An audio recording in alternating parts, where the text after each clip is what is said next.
Australia fires, rain brings relief but of huge blazes expected ahead. Rain has fallen in fire-ravaged parts of Australia and temperatures have dropped, but officials have warned that blazes will take off again. Sooty rain fell down the east coast, from Sydney to Melbourne, with torrential rain reported in some parts of New South Wales. But on Sunday night officials warned temperatures would rise by Thursday. They also said huge fires in Victoria and New South Wales could meet to create a larger, mega blaze. There is no room for complacency, New South Wales State Premier Gladys Berejiklian warned on Monday morning. This morning it is all about recovery, making sure people who have been displaced have somewhere safe. Despite the respite, haze pollution remained dangerously high. The National Gallery of Australia in Canberra was shut on Monday, to mitigate any risk to the public, staff and works of art on display. The Australian National University in the capital is also closed. Further south, Victoria's Bureau of Meteorology warned that visibility in Melbourne was less than 1 kilometre (0.62 miles) in many parts of the city and its surroundings.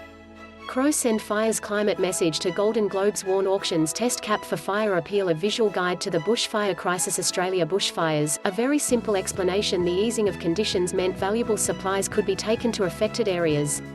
The Australian Army said it sent supplies, personnel, and vehicles to Kangaroo Island off the coast of Adelaide. The island has been devastated by the bushfires, with 2 people killed last week. The Army also sent out reconnaissance and assistance missions in New South Wales and Victoria. The weekend saw some of the worst days of the crisis so far, with hundreds more properties destroyed. Rural towns and major cities saw red skies, falling ash and smoke that clogged the air. But by Monday, there were no emergency warnings in fire-ravaged states, following the weather change.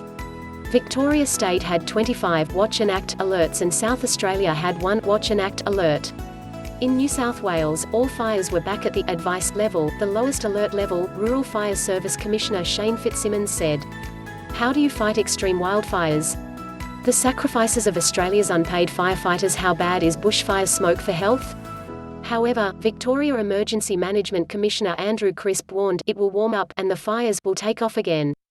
On Monday morning, there were only around 10 kilometres between a blaze in Victoria's Corryong and 2 burning at Kosciuszko National Park in New South Wales. This will be a changing, dynamic situation, he said, warning it was inevitable the fires would join across the border. Meanwhile, Prime Minister Scott Morrison said more than $100,000 £53,000, $69,000 would be released for disaster relief, while $2 billion would be committed to recovery over the next 2 years. Subscribe channel for more updates.